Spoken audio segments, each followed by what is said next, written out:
शकता आज आपल्याला फ्लावर मटर सरभरीत रश्श्याची भाजी करायची आहे। पहा किती सुंदर आणि झटपट फक्त 10 मिनिटात भाजी प्लेटमध्ये पहा किती सुंदर झालेली आहे। तर चला मग आज अशा रेसिपीला सुरुवात करूया। पहा किती सुंदर, जशी सुंदर दिसते तशीच टेस्टलाही सुंदर आहे। चला मग रेसिपीला सुरुवात करू। मार्केटमधून पाव किलो मी फ्लावर आणलेला आहे। प्रथम आपण हा व्यवस्थितपणे त्याची खालची साइड मी काढलेली आहे, पानं काढलेले आहेत आणि आपल्याला चेक करायचं आहे की कुठं खराब वगैरे आहे का, असं चेक करून मी प्रथम घेते। पाहू शकता अशा प्रकारे मी पूर्ण आता चेक करून घेते। पाहू शकता मी अशा प्रकारे कट करून घेतलेला आहे, म्हणजे हाताच्या साहाय्याने मी तोडून घेतलेला आहे। पूर्ण चेक केलेला आहे, खराब नाही, आळी वगैरे कुछ नाही, काही नाही। तर आता आपल्याला हे जे व्यवस्थित असं कटिंग करायचे आहे।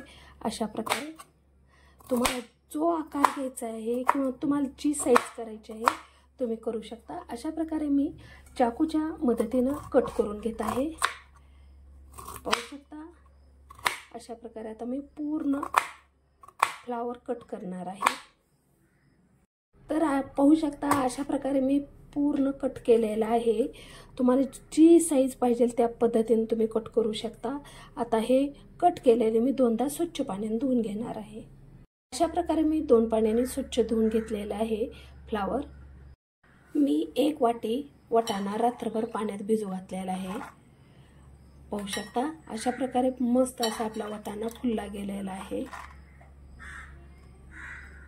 या फ्लावर मध्ये हा वाटाणा मी पाहू शकता अशा प्रकारे टाकत आहे, पूर्ण वाटाणा। वाटाणा आणि फ्लावर आपल्याला कुकर मध्ये कंप्लीट फक्त 2 शिट्ट्या काढायच्या आहेत। 1 ग्लास पाणी घातलेलं आहे, थोडीशी हळद। पाहू शकता अर्धा कांदा मी मोठा डासा कट केलेला आहे, तसंच टोमॅटो कट केलेला आहे अर्धा। मी छोटं मिक्सरचं भांडं घेतलेलं आहे। आता त्यात मी कांदा, टमाटा, अर्धा इंच आले, थोडंसं खीस, 1 हिरवी मिरची, मस्त असा फ्लेवर येतो। आता ह्याची बारीक पेस्ट करते। पाहू शकता अशा प्रकारे मस्त अशी आपण पेस्ट करून घेतलेली आहे। कुकरच्या 2-3 शिट्ट्या झालेल्या आहेत, 2 शिट्ट्या झालेल्या आहेत। पाहू शकता असा मस्त असा फ्लावर आणि मटर आपले वाटाणा शिजून झालेला आहे।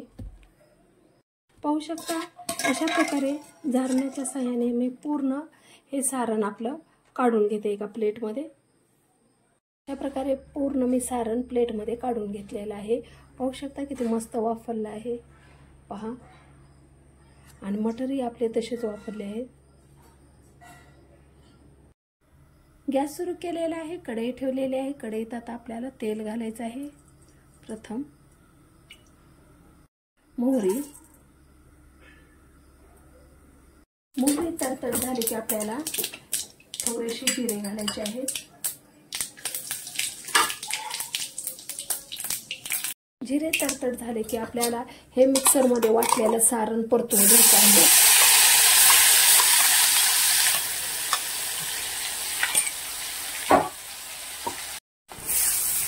लो गॅसवर आपल्याला पूर्ण सारण परतून घ्यायचं आहे। हळद, घरी बनवलेला काळा मसाला घालायचा आहे। तुम्ही तुमच्या आवडीनुसार तिखट घालू शकता। अशा प्रकारे पूर्ण परतून घ्यायचं आहे आपल्याला। धने पावडर घालायची आहे। आता आपल्याला हा फ्लावर आणि वाटाणा घालायचा आहे आणि पूर्ण आता परतून घ्यायचं आहे। पाहू शकता अशा प्रकारे पूर्ण आपल्याला परतून घ्यायचं आहे। आणि जर तुम्हाला सुक्का फ्लावर आणि मटर खायचं असेल तर अशी ही खूप मस्त टेस्ट लागते। आता आपल्याला ह्याच्यामध्ये चवीनुसार फक्त मीठ राहिलेलं आहे, मीठ घालायचं आहे। चवीनुसार मीठ घालायचं आहे आपल्या। मिक्सरच्या भांड्यात थोडंसं सारण होतं, त्यात कोमट पाणी घातलं आहे आणि ते भाजीत घालत आहे मी। पाहू शकता तुम्हाला सुक्की करायची असेल तर तुम्ही सुक्कीही करू शकता। पहा किती मस्त सारण घट्ट अशी भाजी झालेली आहे। खूप सुंदर भाजी होते। ही भाजी तुम्ही पुरीसोबत चपातीसोबत एकदम मस्त अशी खाऊ शकता।